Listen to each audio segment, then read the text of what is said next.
AITA for telling my girlfriend I have every right to defend my home after someone started kicking my door in. I, 27M, am in a 2-year relationship with my girlfriend, 26F. I love her to bits, but recent events have made me question whether we're truly compatible. For context, I'm a black man raised in the inner city.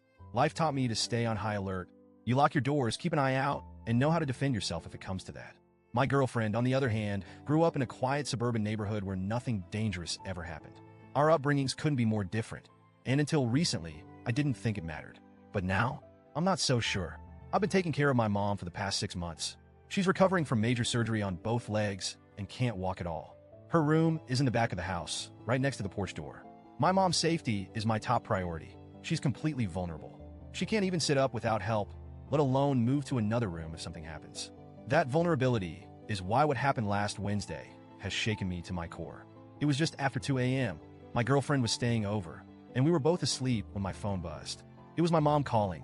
Her voice was trembling as she said, "Someone's trying to break in."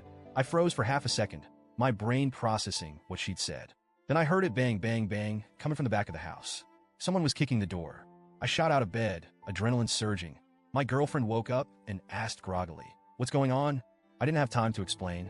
I grabbed my gun from its secure spot, a firearm I own legally and keep locked away responsibly, and rushed toward the back. The sound of those kicks was louder now, more aggressive. My heart was pounding, but I wasn't thinking about myself.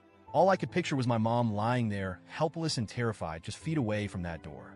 When I got to the back, I started yelling, "Get away from the door!" My voice was booming, but whoever was out there didn't care. The banging continued. I pulled up the camera feed on my phone.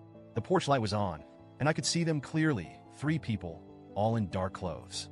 One of them turned to the others and said, "Keep going. It doesn't matter." I saw red. My home wasn't just some random target. My family was inside. I activated the speaker on the camera and shouted, "I have a gun. It's loaded. If you kick that door one more time, I will shoot." That's when my girlfriend appeared behind me, frantic. She grabbed my arm and screamed, "No, don't shoot them. It's not worth it." Her voice was shaking, and I could feel her pulling on me, trying to distract me. But I couldn't afford to waver. The people on the porch weren't moving. They weren't scared. If anything, they seemed emboldened.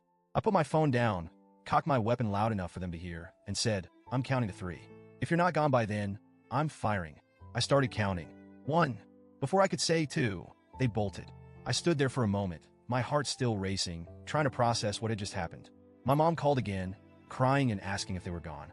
I told her they'd left and that she was safe. But then my girlfriend exploded. "Are you insane?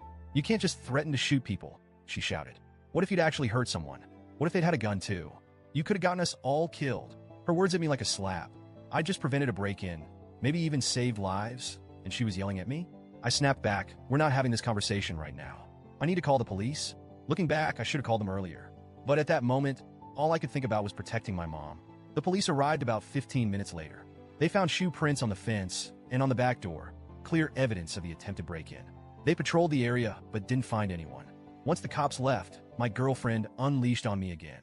"I can't believe you were willing to shoot someone over a door," she said, tears streaming down her face.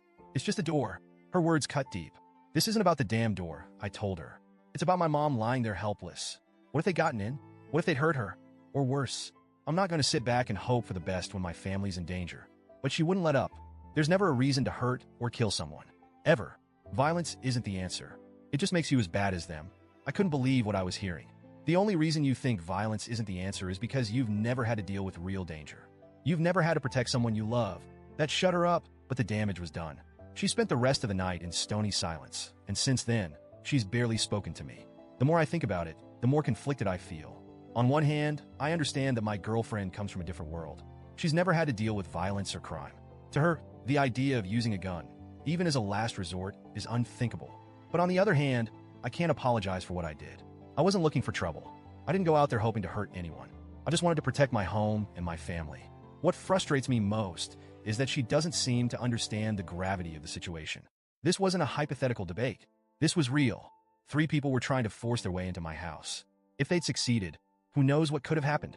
I love my girlfriend, but her reaction has made me question our future. If she can't support me when I'm protecting my family, can we really make this work?